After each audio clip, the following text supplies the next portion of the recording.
But let's talk about Ohio State, Penn State. I kind of wanted to go first here with this thought process. I mean, I'm not one to say that things haven't or can't happen. Okay, like I'm not one to say that, but it's starting to feel like that Penn State is entering a territory of where Georgia went with Mark Richt.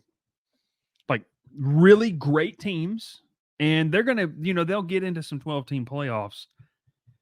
But in all honesty, will they win those games? I don't know. And this felt like the best. We've talked about this. This felt like the best chance they had at winning it. So, your thoughts on Penn State in general, what you saw from the losers, and I don't know if you saw James Franklin afterwards, was really just kind of like, yeah, I mean, we know we got to be better. I But I mean, he's been forget abysmal that in these part. big games. How about the fact that he went after a fan? Just, I mean, look, I That was understand wild. getting angry because a fan's talking to you. I know that. I know you have to stand your ground sometimes, but the dude's obviously a college student who goes to Penn State probably, and he's frustrated because his team's just not performing. He's what, 1-12 against Ohio State now, Something. I mean, it's and that one brutal. win was a block field goal to return for a touchdown. I mean, that right there shows you that he cannot beat Ohio State. I mean, it doesn't matter if you play at home, play at night, you play at 12 o'clock, you play at 3 o'clock, you have a blackout, you have a whiteout, whatever it costs. You cannot beat Ohio State. You Yeah. haven't done it. And this is like you said, we're talking about Ohio State. This is their best roster. This is to me, honest, is James Franklin one of his better rosters he's had. Yeah. I mean, here's the big issue to me. Why is Tyler Warren your leading rusher? Look, I talked Tyler about Warren, him on he's a Wednesday. great athlete. He's terrific. I mean, I love the guy. I like watching him play. Yeah. But he is not a better running back than Nick Singleton. No. And Nick Singleton's your leading receiver. Yeah. There are issues with what happened in Happy Valley on Saturday, and it starts with the play calling. That was the big thing about Penn State this year was the play calling was getting better. It was, defense is better, offense is better, quarterback plays better. Drew Allen looked better than he did last year. I agreed. I thought Yeah. so too. He obviously was a little banged up. They went both quarterbacks in this game, but eventually you have to stick with one. This is not a team you have two elite quarterbacks that you both need to play. You have a really good quarterback in Drew Aller. I think he's really good. And you have a young, really talented running quarterback. And you're just trying to see who can get hot faster. But you don't get either one enough tries. You can't bring someone on third down off of not being on the field for 2 drives and expect him to convert. Yeah, that's a lot to ask. Yeah, and especially against Ohio State, who's got a pretty elite defense, in my opinion. Yeah. Yeah. And are coached very well. Yeah, no, you bring up great points. I mean, Penn State is just so they just cannot find it offensively, and it's such a shame because defensively this is a group that has been, I don't want to say elite. I don't want to throw that term around to where we're talking about 10 to 12 teams being elite, Ralph.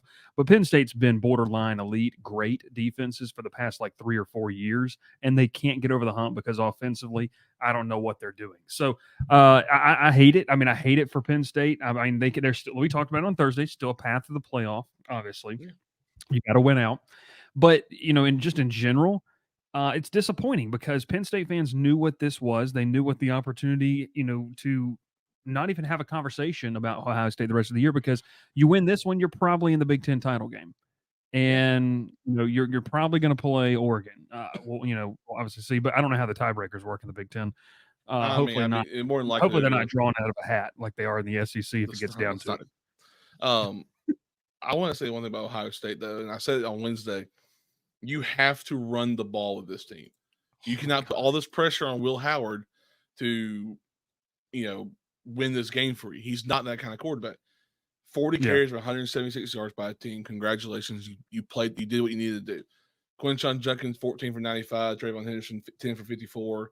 Will Howard, 12 for 24. Did it where it mattered. Yeah. You don't have to be – I mean, they don't even run for 200, 300 yards against a team. But you just got to, get the first downs, get the big plays, and they did that today. I think, finally letting Quinshon Judkins run the ball. I mean, you have a Heisman, in my opinion, who's the best running back in the country going into this year before Ashton Jeanty stepped on the field that we knew about him, Yeah.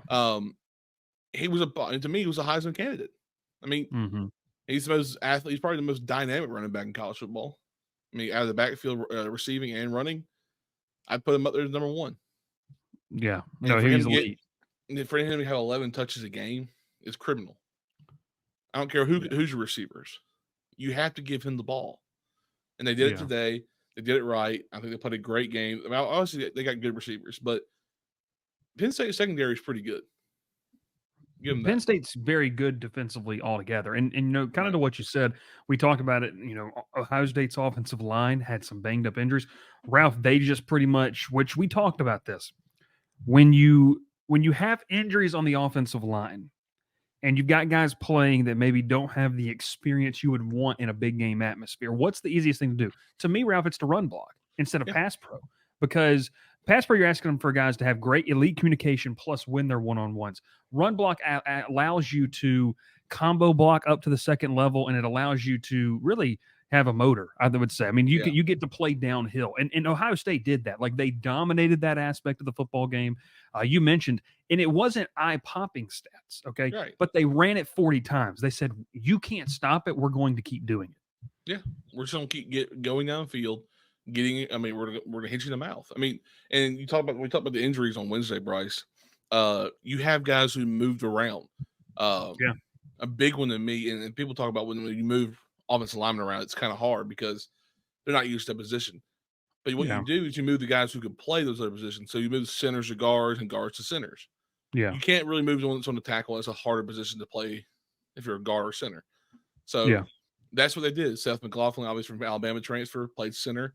He's been center all year. The center from last year moved to left guard today. Can't remember names off the top of my head. And the back at left guard played right guard today for Ohio State. And they, like I said, they ran the ball very well. I'm pretty sure that's how they broke it down this morning, if I remember correctly. No, I think you're right. I mean, and like you said, you allow guys, because a lot of guys come into college, you know, they're able to play guard and center, you know, so you allow them to play what's comfortable. And, you know, to me, just in general, like, I think this was a really good win for Ohio State. I don't think Ohio State's explosive like they were, you know, 3, 4, 5 years ago. But I think what we are seeing them is that, like you mentioned, they can get nasty and run the football. I didn't necessarily think they could do that against Penn State. They did. And Will Howard, I mean, yeah, he had the pick, Ralph, but he was efficient. Just 8 incompletions, nearly 200 yards, and 2 touchdowns. He's a baller. He's a game. I don't want to say he's a really good game manager in terms of that. He's a gamer, is what he is. He's a gamer. It's a weird thing that people don't usually get it sometimes, but it's a game manager and a baller at the same time, because they go out there and they do what they have to do to win the game. They don't have to go out there and be, you know, the one guy who gets all the touches, who does everything for the team. Yeah. He hands it off well. He reads it well.